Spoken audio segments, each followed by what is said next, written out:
You shit. You shit! And the cat's in the cradle and the silver spoon. Little boy blue and the man in the moon. When you're coming home, Dad, I don't know when, but we'll get together then. You know we'll have a good time then. The young teenager looked around nervously. Technically, she was spending time with her daddy at a bustling fast food restaurant that hummed with the sound of conversation and engagement. She is at that awkward age when being ignored is tolerable as long as no one is looking. She fidgeted, took a bite from her burger, and slightly slurped her drink to no avail. Across from her sat her father.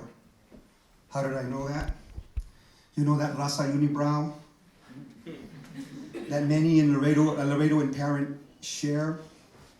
That was the giveaway. You see, she is still at the age before tweezers will pluck out the genetic proof that these two were bound from the beginning of life. My heart broke between glances and beams while I tried to telepathically jar the transfixed dad away from the screen of the unsmart phone that was dominating precious moments that will evaporate into nothingness.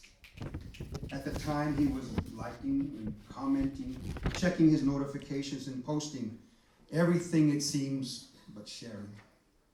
And while he checked one status, his real status was plummeting.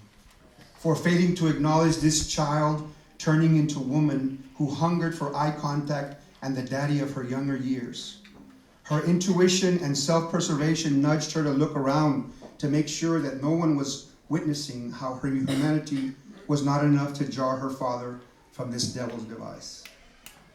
She almost caught me looking a couple of times, but at these things, I am still as quick as my younger poet self, making sure to observe without intruding, because I too know that at any age, being ignored is tolerable as long as no one is looking.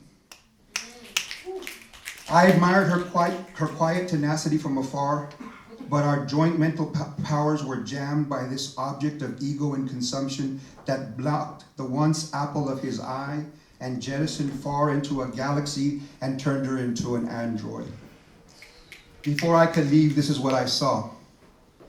She reached down on her seat and pulled up her phone and began imitating her father, phone in hand, falling into the same rabbit hole.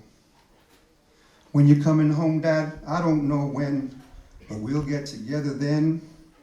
You know we'll have a good time then.